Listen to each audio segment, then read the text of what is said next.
A camcorder, really? In 2021?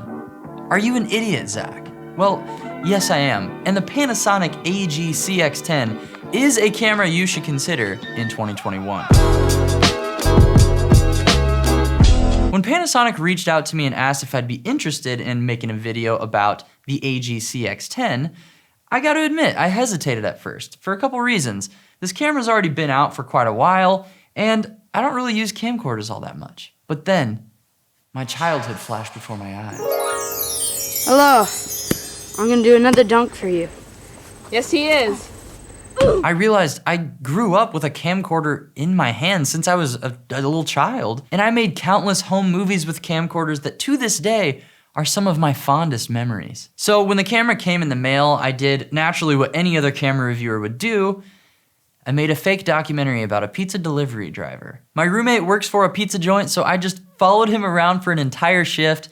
We filmed everything that came to mind, exaggerated some situations, and made a mockumentary called Pizza Time. So if you wanna watch that thing in its entirety, it's on my personal channel, the Zach Mayfield channel.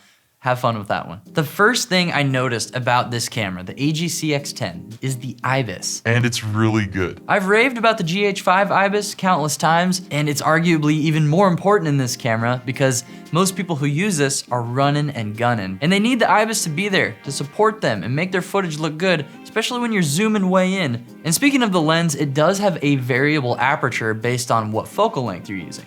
So at the wide end, the 25mm equivalent, we're at 1.8, and then that aperture will continue to decrease as you zoom in. So f1, 2, 3, 4, 5, 6, 7, 8, 9, 10, all the way until it gets darker. I do wish that it had a constant aperture, but then I'm sure the lens elements would have to be a lot larger, and it would kind of take away from the purpose of this camera, which is like run and gun, lightweight, mobile. So when you're zooming while filming, you will see your exposure change a little bit because of that variable aperture.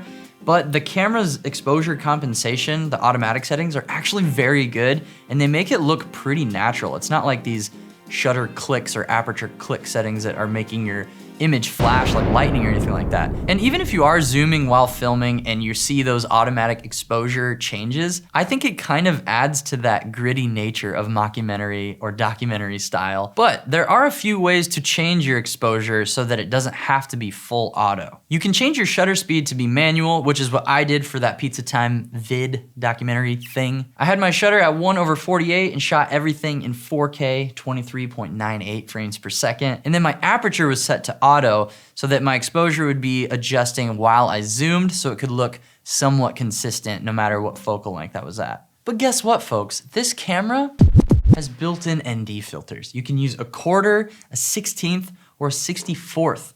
More ND than you would ever need, even if you're filming a mockumentary on the sun. And one of my favorite features about this camera is it actually gives you a recommendation on what ND filter to use if you're filming in a situation that's too bright. And can we just get internal NDs in all mirrorless cameras now? This camera is not that much bigger than a mirrorless camera, especially the front lens and mount element. If they were able to squeeze in some NDs, come on, Sony, Panasonic with our mirrorless, can we do it? You don't get much of a cinematic look because the sensor is this size, and this camera is really not designed to be a cinematic camera, and that's great. This camera is built more for news, live streaming, run and gun event coverage, and overall, it's just a reliable workhorse camera for documenting. But still, the images coming out of this camera look really nice, honestly. I mean, look at my skin.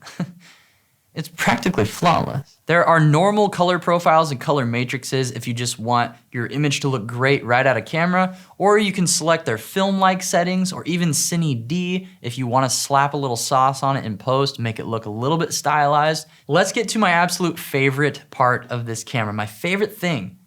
And it's not even really part of the camera. It's the handle. All you have to do to attach the handle to the camera is pop it into the socket, slide it forward a little bit, and screw down the bolt.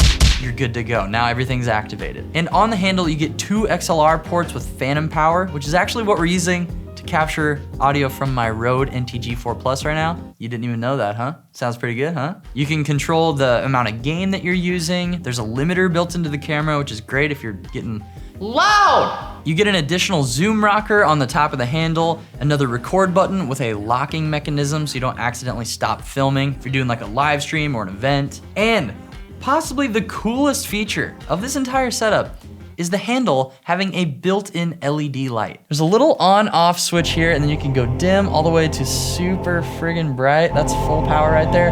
And this made it extremely easy to get really nice looking car interviews while I was filming Caden driving around. It would have looked terrible if I didn't have the light on this handle. I had no other source of light because it was nighttime. And if you want to strip your camera down, you can just pop it off and you still get a bunch of great features in a smaller camera package. Okay, if you're coming from mirrorless cameras or small cinema cameras, even maybe Panasonic mirrorless cameras, these menus on the AG-CX10 might take a second to get used to. They aren't bad, but they are more difficult to use for me than like the GH5 menus. I really wish this camera just had those menus, or at least a custom menu. For me, I feel like the menus aren't super responsive on this camera. It's like the processor isn't powerful enough to like make them instantaneous. So when you click menu, sometimes it takes a second for the menu to even pop up.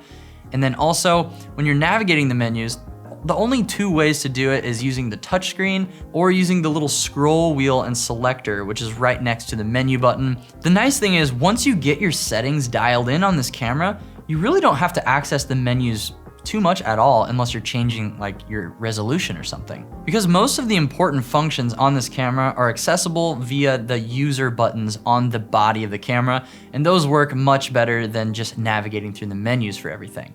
Let's round this off with a little chat about the overall functionality of the Pani AG-CX10. So I spent about 7 hours filming on and off for the Pizza Time mockumentary, which has been critically acclaimed by Rotten Tomatoes. And I barely used any battery life during that entire time. When you're not filming, you can just shut your screen and it will put your camera into sleep mode or completely off. I'm not totally sure on that, which is a really easy way to conserve battery, and it boots up very quickly once you open that screen back up or tap the power button. And the screen itself is good quality. It's fully articulating. One issue with the screen that I've noticed is when you flip it to selfie mode, all of the display settings turn off, and I don't think you can get them to turn on while in selfie mode. The EVF on this camera is decent, but not as good quality as the screen, and it took me a second to figure out that to activate the EVF, you have to pop it out of its position, which to me is kind of a weird design because when you go to put it on your face, it could easily just push the EVF back into the camera to deactivate it. There is a lens hood on the front of the Element, and it's very nice. There's a little plastic switch that closes it. See, good night. Looks like your eyes are closing. Anamorphic. Overall, this camera is completely jam-packed with really useful features. You get HDMI out, you get SDI out, so you can use this for live streams or big events. You get a headphone jack that works really well, a mic jack, hot swappable dual SD card slots that you can do relay recording. And I think a camera like this could actually be really useful for comedy channels or sketches and stuff like that, because it feels like that mockumentary style to me. If you're a comedy sketch guy or girl, check it out. Check it out. Check it out! Make sure to subscribe to become automatically enrolled in my camera camp coming out later this year. I love you all so much. Thank you, Panasonic, for sending me this camera. It was really fun. And thank you guys for all your support on both my personal channel and Kinotika. I'll see your beautiful faces next week.